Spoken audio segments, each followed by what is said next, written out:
சீமானன் உருட்டு 3. இந்த விட இல்லை சொல்ற நீங்களே பாருங்களேன். 10 மாடு வச்சுக்கிட்டு ஒரு தம்பி ஒரு நாளைக்கு 30,000 சம்பாரிச்சுக்கிட்டு இருக்கான். 10 மாடு வச்சு ஒரு நாளைக்கு 30,000. தம்பி வந்து 10 மாடு வச்சு 30,000 ஒரு நாளைக்கு சம்பாதிக்கலாம். அது எப்படி? ஒரு நாளைக்கு, மாசத்துக்கு இல்லைங்க, ஒரு நாளைக்கு 30,000 அண்ணா அது என்ன டெக்னிக்னா அது எங்களுக்கு கொஞ்சம் சொல்லி கொடுத்துருங்களா? எவ்வளோ மீட்டிங் போடுறீங்க, ஏதாவது ஒரு மீட்டிங்கில் அந்த 30,000 எப்படி வருதுன்னு மட்டும் சொல்லிடுங்களேன். ஒருவேளை எல்லாமே அன்றைக்கி விற்று வர வாங்கி அதில் வருமா காசு?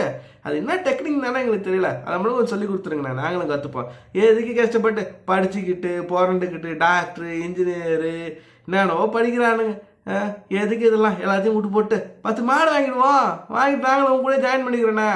நாங்களும் அப்படியே ஜாயின் பண்ணிக்க வேண்டியதான். வேறு எங்களுக்கு என்ன வேலை இருக்கு? 10 மாடு வச்சுக்கிட்டு ஒருத்தவங்களால ஒரு நாளைக்கு 30,000 சம்பாதிக்க முடியுதுன்னா எவ்வளோ கிரேட் இல்லை? அப்படின்னா அதுக்கு படிச்சுக்கிட்டு வேற நாங்கள் எதுக்கு கஷ்டப்பட்டுக்கிட்டு? யாரும் படிக்க வந்தாலும் ஸ்கூலுக்கே பார்த்தால ஆளுக்கு 10 மாடு, ஒரு குடும்பத்துக்கு 10 மாடு, ஒரு நாளைக்கு 30,000 முடிஞ்சு போச்சு. வாடா நீ வாடா. ஒரு நாளைக்கு 30,000 இப்போ ஒரு மாதத்துக்கு எவ்வளோ ஆச்சு பாருங்க, 9 லட்சம் வருதுங்க. ஒரு வருஷத்துக்கு கோடீஸ்வரங்க. 1,08,00,000 வரும். கோடீஸ்வரம் எப்படி? ஒரு வருஷத்துல கோடீஸ்வரம். 10 மாடு. அது என்ன டெக்னிக் தாங்க தெரில. ஒருவேளை 10 மாடு வச்சு பால் கறந்து தயிர் ஆக்கி அதை வெண்ணெய் ஆக்கி அதுக்கப்புறம் அதுலேருந்து பன்னீர் எடுப்பாங்களோ? சொன்னாலும் சொல்லுவார் தெரியல. இல்லை டைரெக்டாக பாலை விற்றேவா? பால் கறக்குறோம் விற்கிறோம். சரி ஒரு கணக்கு போடலாங்க. நீங்களே பாருங்கள். இந்த அண்ணன் கணக்கு பிரகாரம் பார்த்தா ஒரு நாளைக்கு 30,000. நம்ம மாடு 2 முறை பால் கறக்குங்க. சரியா? அப்போ ஒரு வேலைக்கு 15,000. ஒரு வேலைக்கு 15,000 நம்மளுக்கு தேவைன்னா 1 லிட்டர் பால் 40 ரூபா. அப்போ 375 லிட்டர் பால் தேவை. நம்ம கிட்ட இருக்கிறது 10 மாடுங்க. சரியா? அப்போ ஒரு மாடு எவ்வளோ கறக்கணும்? 37.6, அதாவது 37 லிட்டர் கறக்கணும். 37 லிட்டர் கறந்தாதான் ஒரு நாளைக்கு 30,000 வாங்க முடியும் நம்மளால. ஆனால் இந்த ஊரில் 37 லிட்டர் கறக்குறவங்க மாடு இருக்கு. அது எப்படிங்க 37 லிட்டர் கறக்க முடியும்? ஒரு அலும்பு இல்லையாங்க. எங்கள் ஊர் பக்கம் மாடு 4 லிட்டர் தான் கறக்குது, அதுக்கு மேலே கறக்க மாட்டுது. அண்ணன் ஏதோ புதுசாக டெக்னிக் வச்சுருக்காருங்க. அந்த டெக்னிக் தானே உங்களுக்கு தெரியல. அண்ணன்கிட்ட கேட்டு தெரிஞ்சுக்கணும். அண்ணா அடுத்த மீட்டிங்கில் அந்த டெக்னிக் மட்டும் சொல்லிடுங்கண்ணே. தம்பிங்களா இந்த உரம் கீரம் அது இதுன்னு சொல்லிட்டாருங்க. மாடு சாணி போடும், அதுலேருந்து காசு வரும் அதுன்னு சொல்லாதீங்க.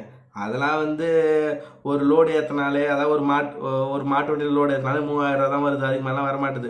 அதுவும் நீங்கள் ஒரு மாதம் எப்படி ஒரு மாதம் அவங்க வீட்டில் இருக்கிற 10 மாடு சேர்ந்து சாணி போட்டு அதெல்லாம் நீ எடுத்து வச்சு அதை வந்து ஒரு லோடு ஏற்றி விட்டாதான் ஒரு மிஞ்சி போனால் ஒரு 5,000 கொடுப்பான்னு வச்சிங்களேன். அதுக்கு மேலே வராது. ஸோ அந்த கணக்கெலாம் சொல்லாதீங்க. வேறு ஏதோ அண்ணன் டெக்னிக் வச்சுருக்காரு. அது அந்த உரம்லாம் கிடையாது. சரியா? வேறு ஏதோ இருக்குங்க. அண்ணனுக்கு எங்கேயோ டெக்னிக் தெரிஞ்சிருக்கு. இல்லை அந்த தம்பி அண்ணன் சொல்கிற அந்த தம்பிக்கு ஏதோ டெக்னிக் தெரிஞ்சிருக்கு. அதாவது 10 மாடு வச்சு 30,000 எப்படின்னு தெரியலங்க. அண்ணா கொஞ்சம் சொல்லிடுங்கண்ணே, நாங்களும் கற்றுக்குறோண்ணே. எதுக்குண்ணே? இப்போலாம் இப்போ ஸ்கூலுக்கு போதே எல்கேஜிக்கே கேட்குறானுங்க 10,000 20,000. நம்ம ஊர்லேயே கொஞ்சம் டவுன் பக்கம் போனால் 30,000 கேட்குறானுங்க.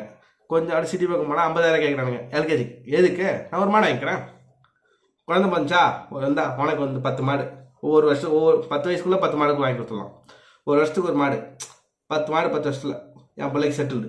கோடீஸ்வரங்க அவன். கோடீஸ்வரன் ஆகிடுவான். அண்ணன் சொல்கிற முறை கணக்கு பார்த்தா கோடீஸ்வரன் ஆகும். 10 வயசுலேயே முள்ள கோடீஸ்வரன் ஆகிடுவான்.